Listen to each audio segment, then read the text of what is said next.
വളാഞ്ചേരി നഗരസഭ 2024-25 വർഷത്തെ ബജറ്റ് അവതരണം തടസ്സപ്പെടുത്തിയെന്നാരോപിച്ച് 6 LDF അംഗങ്ങളെ സസ്പെൻഡ് ചെയ്തത് നഗരസഭാ അധ്യക്ഷ. അവതരണം നടക്കുന്നതിനിടെ മുദ്രാവാക്യം വിളിക്കുകയും യോഗ നടപടികൾ തടസ്സപ്പെടുത്തുകയും ചെയ്തതിനാണ് നടപടി. 17-ാം വാർഡ് കൗൺസിലർ മരുന്നൻ സാജിദ് ബാബു, 14-ാം വാർഡ് കൗൺസിലർ ഷറീന ജവഹർ, 25-ാം വാർഡ് കൗൺസിലർ AV സുലൈമാൻ, 50-ാം ward councillor CP Abdul Kareem, 33-ാം ward councillor advocate Prema Rajeev, 29-ാം വാർഡ് കൗൺസിലർ കുമാരി എന്നിവരെയാണ് കേരള മുനിസിപ്പൽ ആക്ട് പ്രകാരം ഒരാഴ്ചത്തേക്ക് സസ്പെൻഡ് ചെയ്തത്. ഇതോടെ ഉച്ചയ്ക്ക് ശേഷം നടന്ന ബജറ്റ് ചർച്ചയിൽ നിന്നും LDF അംഗങ്ങൾ വിട്ടുനിന്നു. ഇത്രയധികം പേരെ ഒറ്റയടിക്ക് സസ്പെൻഡ് ചെയ്ത നടപടി ഇതാദ്യമാണ്.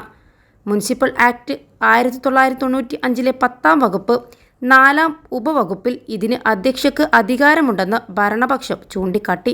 എന്നാൽ ബജറ്റ് അവതരിപ്പിച്ചതിനു ശേഷം മാത്രമാണ് നഗരസഭാ അധ്യക്ഷയ്ക്ക് പോലും ഇതിനകത്തുള്ള കാര്യങ്ങൾ അറിയൂ എന്നിരിക്കെ അവതരിപ്പിക്കുന്നതിന് മുമ്പ് തന്നെ പ്രതിഷേധിക്കുന്നതും കൗൺസിൽ നടപടികൾ തടസ്സപ്പെടുത്തുന്നതും കേട്ടുകേൾവി പോലുമില്ലാത്ത കാര്യങ്ങളാണെന്നും ബജറ്റിന്മേലുള്ള ചർച്ചയിലാണ് ഇത്തരം പ്രതികരണങ്ങൾ പ്രകടിപ്പിക്കേണ്ടതെന്നും നഗരസഭാധ്യക്ഷ ചൂണ്ടിക്കാട്ടി.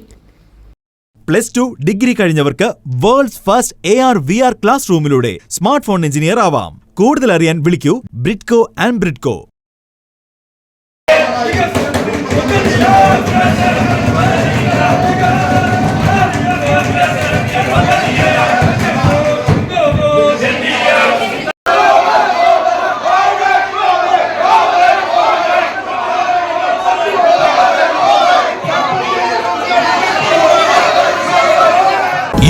ലക്ഷത്തോളം സന്തുഷ്ടരായ ഉപഭോക്താക്കളും 2 ലക്ഷത്തോളം തിമിര ശസ്ത്രക്രിയകളും പൂർത്തിയാക്കിയ മലബാറിലെ ഏക കണ്ണാശുപത്രി അൽ സലാമ ഹൈ ഹോസ്പിറ്റൽ റോഡ് പെരിന്തൽമണ്ണ.